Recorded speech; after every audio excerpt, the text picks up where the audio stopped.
Ladies and gentlemen, boys and girls of the YouTube world, CJ Rose's back in the building. Welcome back to the channel.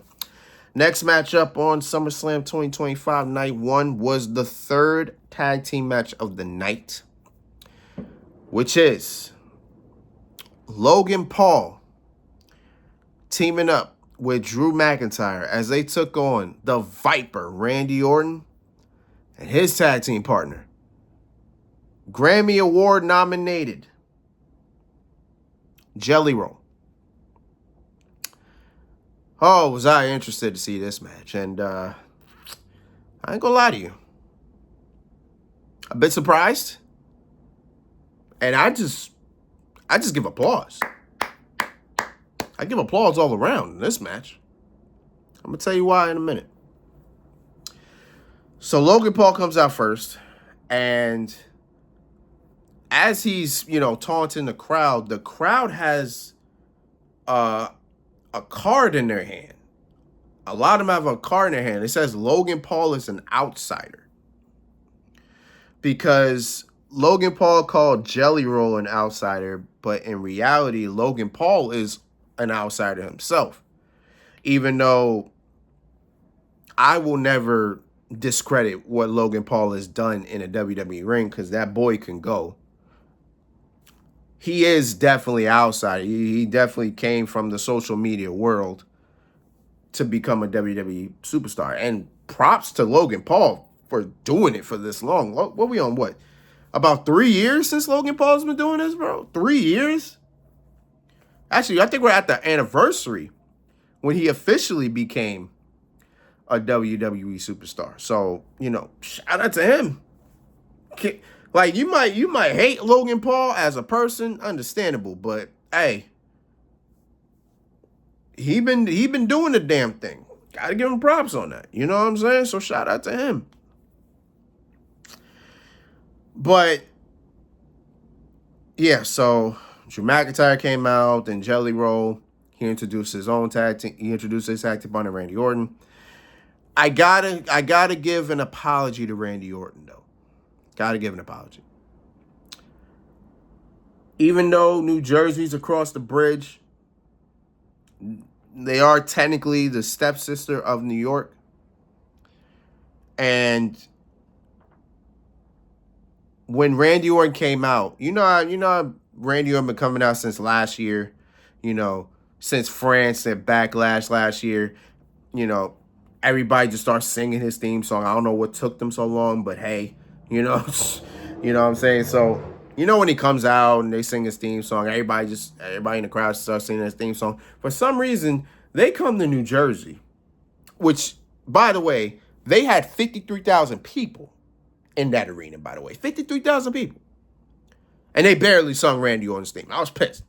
I was aggravated. Because, again, I'm not a New Jersey person. I'm not. But if WWE is going to, for some reason, associate New York with New Jersey, then you got to do it right. You got to do it right. And they didn't. So you know what? I'm sorry, Randy. I apologize on behalf of the state of New Jersey because they just lost their goddamn mind. The disrespect was crazy. I'm sorry. Beyond that.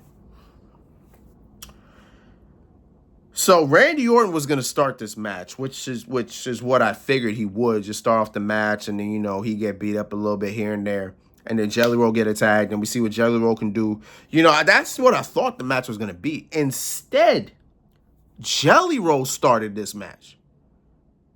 And dare I say, Jelly Roll was in the ring for majority of this match. And I was shocked. I was like, wow, he really doing this. It's already crazy enough. He dedicated himself to losing 200 plus pounds for this match. And then he went into the match, started it, and it was in the match most of the time. He took a good amount of bumps in this match. And I just gotta salute Jelly Roll, man. I gotta salute him. Because when celebrities get into the ring, they always, they do okay, you know what I'm saying? But there's only like a select few that are like really, really good at it. The only two real exceptions are Logan Paul and Bad Bunny. Those are like the only two exceptions to the rule of when a celebrity gets in the ring, they're really good. You know what I'm saying? Jelly Roll really wasn't that good. He actually really didn't do much on top of that, but he took a lot of bumps. I gotta give him that props. I just hope he's not on tour soon. I hope he don't got a tour date. You know what I'm saying? I don't, because he gonna be he gonna be in his bed for a while. It's gonna be a couple weeks until that boy can feel like, all right, I'm ready to go. You know what I'm saying? I also saw his wife in the crowd. I know Jelly Roll saw her. He said, yo, I need that. You know what I'm saying? Like, he just looked at it. He said, yo, I don't care. I need that. And I respect it, because his wife actually looks really good to me. She looks pretty. And I said to myself, you go, Jelly. You roll, Jelly. You keep rolling, Jelly. That's all I had to say. So, okay. So I'm about to get to the part where I just, I give 10 salutes to Jelly Roll, right? So everybody's on the outside. Drew McIntyre gives Randy Orton a Claymore. And then Jelly Roll goes to check on Randy Orton. He's trying to make sure he's good. Logan Paul comes from behind and then hits him with the right hand. Then he clears out the announce table, clears it, grabs a couple bottles of Prime. Because why not? It's his. You know what I'm saying? Do what you got to do with that. He grabs a couple bottles. Drew McIntyre egging him on. He even gives the Claymore count. 3, 2, 1. Logan Paul spits out the Prime, and then goes for the frog splash on Jelly Roll on the announce table. Those same announce tables that damn near don't break. Jelly Roll took that bump. That bump looked unpleasant. 10 salutes to Jelly Roll, bro. 10, like maybe 20. Cause I'm like, man, God, that was crazy. So then pretty much Jelly Roll, he looked like he was done, right? So then Randy Orton's in the ring, and it's essentially a 2-on-1 handicap match. Then as the refs and the producers are trying to carry Jelly Roll to the back, Jelly Roll just turns around in the most painful face I think I've ever seen. Turns around, sees Randy Orton getting beat up. Then tells the refs, like, yo, get off me. I'm hit. I'm in it. Climbs to the apron, gets the tag. He's back in the match. I'm like, wow, okay. Gives Logan Paul a couple clotheslines. Gives some right hands. Hits Logan Paul with the choke slam. Took a long time to hit it. I guess he was trying to find the will in his back to do it, because I'm pretty sure his back was still hurting. So he hits the choke slam. Then Drew McIntyre breaks up the pin. And then he hits a black hole slam on Drew McIntyre. And then he goes back to Logan Paul. Logan Paul's on the top rope.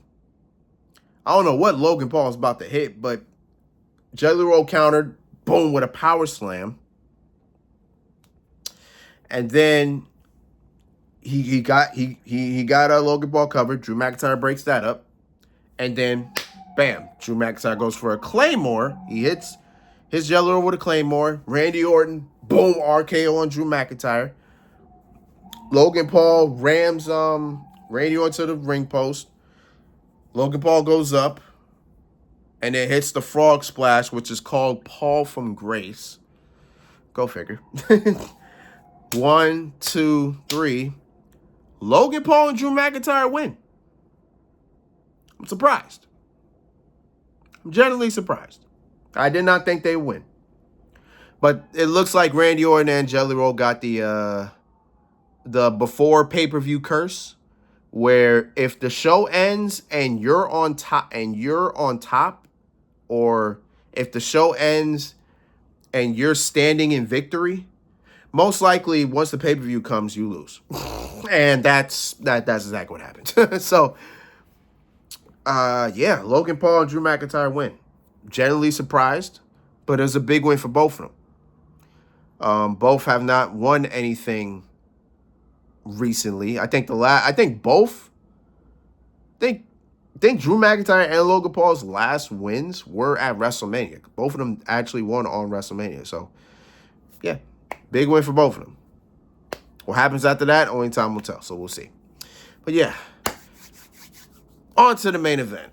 Let's get it.